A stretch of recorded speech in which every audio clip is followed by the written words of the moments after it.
Imaginez un système de santé où une personne sur deux se soigne autrement, mais où 9 médecins sur 10 ne parlent jamais de ces solutions. Pourquoi? Parce que ce qu'on vous apprend à l'école de médecine n'est pas la vérité complète.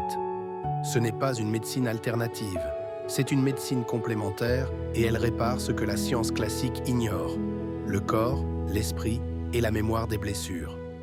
Aujourd'hui, je vous révèle ce que les hôpitaux ne vous diront jamais. Qu'est-ce que la médecine intégrative?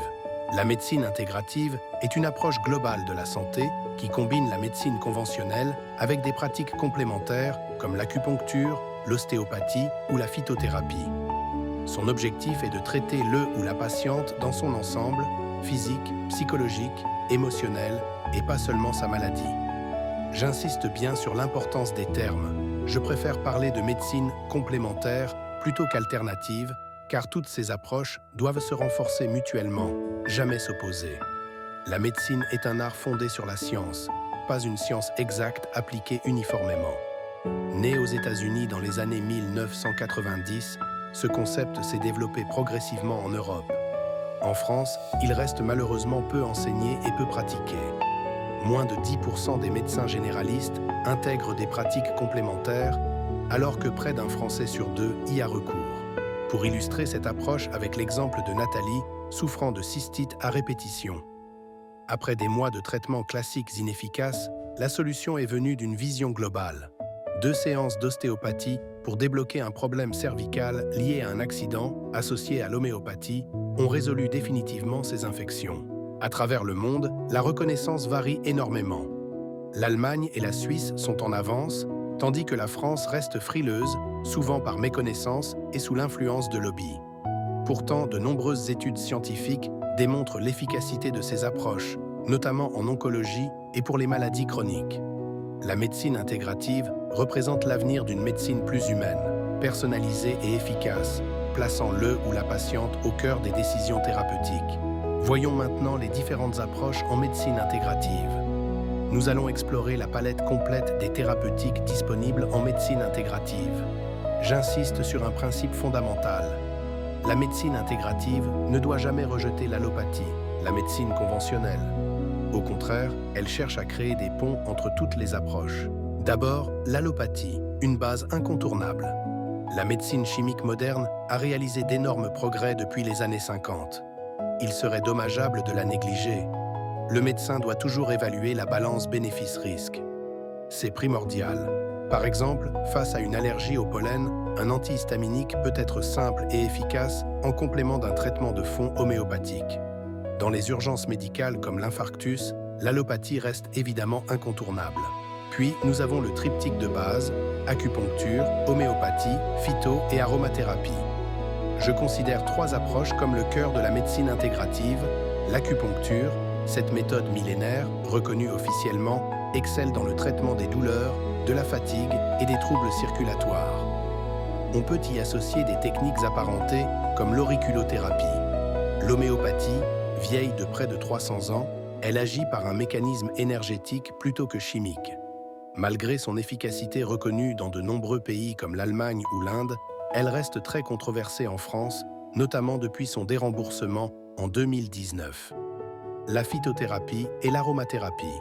L'utilisation des plantes médicinales offre souvent une action plus douce avec moins d'effets secondaires. L'aromathérapie, qui utilise les huiles essentielles, est particulièrement puissante mais nécessite des connaissances précises. Malheureusement, ces approches ne sont pas enseignées en faculté de médecine, alors qu'elles sont vendues comme compléments alimentaires sans encadrement suffisant. Ensuite, nous avons la nutrition et la micronutrition. La diététique ne se limite pas à la prévention. Elle peut devenir une véritable thérapeutique, comme le régime cétogène dans l'épilepsie ou certains cancers. La recherche d'intolérances alimentaires et leur prise en charge peuvent résoudre des problèmes chroniques comme les migraines ou les douleurs rhumatismales. La micronutrition est quasiment incontournable, comme par exemple les probiotiques pour la flore intestinale, la vitamine D pour l'immunité et la prévention, et le magnésium dont 60 à 80% de la population est carencée. Passons maintenant aux approches physiques et mécaniques. Cette catégorie regroupe de nombreuses thérapies qui rééquilibrent le corps. L'ostéopathie reste incontournable, bien qu'encore combattue quand elle n'est pas pratiquée par des médecins. La chiropratique, centrée sur la colonne vertébrale. La fasciathérapie, qui travaille sur les fascias musculaires. La podologie et posturologie, essentielles et complémentaires. Le tai chi, qigong et yoga, qui combinent mouvement, respiration et méditation. La kinésithérapie, seule approche mécanique totalement reconnue. Viennent ensuite les approches psychologiques. La prise en charge émotionnelle est cruciale, même si elle est parfois stigmatisée. Voici les principales méthodes. Les TCC, thérapie cognitivo-comportementale. Une des meilleures approches avec des résultats assez rapides. L'EMDR, particulièrement efficace pour traiter les traumatismes. La méditation de pleine conscience et l'hypnose ericksonienne pour réduire le stress et l'anxiété. La sophrologie et la cohérence cardiaque. Technique douce praticable ensuite en autonomie. L'art-thérapie et la musicothérapie pour soutenir le bien-être psychologique. Puis les approches énergétiques. Ces pratiques, bien que moins reconnues scientifiquement, peuvent être particulièrement efficaces. La kinésiologie utilise des tests musculaires pour identifier les déséquilibres. La réflexologie stimule des zones réflexes sur les pieds, mains ou oreilles. Le shiatsu et le reiki travaillent sur l'énergie vitale. Le magnétisme, les magnétiseurs ou guérisseurs obtiennent parfois des résultats surprenants sur les verrues, les brûlures ou le zona. La biorésonance utilise des appareils pour évaluer et rééquilibrer le terrain. Enfin, les méthodes globales. Certaines approches sont déjà intégratives par nature. La médecine traditionnelle chinoise combine acupuncture, pharmacopée, massage tuina, diététique et qigong. La médecine ayurvédique venue d'Inde utilise diététique, plantes spécifiques, massage et méditation. La naturopathie offre une vision globale, bien que les formations soient très variables en France, contrairement aux Heilpraktiker allemands qui bénéficient d'une reconnaissance officielle. Bien sûr, cette liste n'est pas exhaustive, mais elle montre l'extraordinaire richesse des outils disponibles en médecine intégrative. L'important est de les adapter à chaque patient ou patiente en fonction de son terrain, de ses préférences et de ses besoins spécifiques. C'est cette personnalisation qui fait toute la puissance de l'approche intégrative. Voyons maintenant les applications pratiques de la médecine intégrative. La médecine intégrative n'est pas qu'une théorie, elle s'applique concrètement au quotidien pour traiter de nombreuses pathologies. Le principe fondamental est de partir de la demande du patient ou de la patiente, qui doit être informé et acteur ou actrice de sa santé, pour trouver ensemble le meilleur traitement avec le moins d'effets secondaires possible. Prenons un premier exemple avec la prévention de l'infarctus. Pour une personne qui n'a jamais eu d'accident cardiaque, mais qui présente des facteurs de risque comme l'hypertension ou du cholestérol élevé, la médecine intégrative propose une approche globale plutôt que de prescrire immédiatement des médicaments chimiques. Les modifications du mode de vie sont prioritaires. Une activité physique régulière, 30 minutes, 5 fois par semaine. Une alimentation de type méditerranéen. Privilégier les aliments naturels, augmenter les végétaux, réduire les produits transformés, choisir de bonnes huiles riches en oméga 3. Des compléments alimentaires naturels viennent ensuite en soutien. L'ail, le jus de betterave et de grenade à consommer régulièrement. Les sardines en boîte pour les oméga 3. De la vitamine D d'octobre à avril. Du magnésium en cure, des traitements personnalisés selon chaque cas.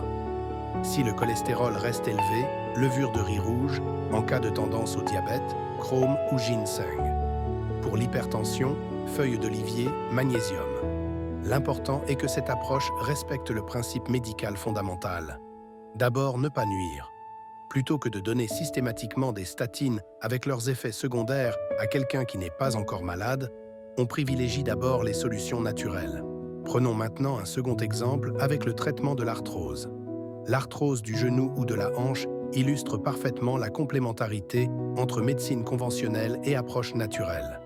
La médecine conventionnelle apporte la viscosupplémentation, injection d'acide hyaluronique dans l'articulation qui lubrifie et protège le cartilage pendant 6 à 12 mois, avec d'excellents résultats et quasiment aucun effet secondaire. La prise en charge intégrative ajoute glucosamine et chondroïtine à dose suffisante en traitement de fond. Vitamine D et antioxydants pendant l'automne et l'hiver en prise journalière plutôt qu'une dose mensuelle. Oligosols et huile de Haarlem, source de soufre, pendant 6 mois. Cure de collagène. Plantes anti-inflammatoires comme la reine des prés, l'ortie et la prêle. Ensuite, les approches complémentaires. Kinésithérapie et ostéopathie pour le traitement mécanique. Tai chi ou Qigong pour maintenir la mobilité. Acupuncture pour soulager les douleurs. Homéopathie personnalisée selon le terrain. Cette approche globale permet souvent de retarder une opération, de réduire les douleurs et de retrouver une meilleure qualité de vie, tout en limitant le recours aux anti-inflammatoires chimiques. Ce qui est remarquable dans la médecine intégrative, c'est qu'il n'existe pas de protocole unique et figé. Chaque traitement s'adapte à la personne, à ses préférences, à son mode de vie et à ses thérapeutes disponibles. Un autre médecin intégratif pourrait proposer des solutions légèrement différentes, tout aussi efficaces. L'essentiel est de ne jamais rejeter aucune approche par principe, qu'elle soit naturelle ou conventionnelle, et de toujours chercher la meilleure solution pour le patient ou la patiente unique que nous avons devant nous. C'est cette flexibilité et cette personnalisation qui font la force de la médecine intégrative. Passons maintenant à l'application de la médecine intégrative dans les pathologies aiguës. Contrairement à ce qu'on pourrait penser, la médecine intégrative ne s'applique pas uniquement aux maladies chroniques. Elle peut aussi être très efficace pour traiter des problèmes aigus du quotidien, comme les infections hivernales. Prenons l'exemple des rhinopharyngites, c'est-à-dire les rhumes. Face à un simple rhume, la médecine conventionnelle ne propose généralement que du paracétamol. Pourtant, il existe de nombreuses alternatives naturelles qui peuvent soulager les symptômes, réduire la durée de l'infection et diminuer le risque de complications. Le principe clé, agir vite. Plus on intervient tôt dès l'apparition des premiers symptômes, plus on sera efficace. Le traitement de première intention, l'homéopathie forme la base du traitement. Oscillococcinum pendant plusieurs jours. Granion de cuivre, matin et soir. Des complexes homéopathiques selon les symptômes, L52 s'il y a des frissons, Coryzalia si le nez est bouché. Les traitements locaux, spray nasal à base de propolis ou d'argent colloïdal. Gargarisme à l'argent colloïdal. Huile essentielle d'eucalyptus radiée sur les poignets à respirer.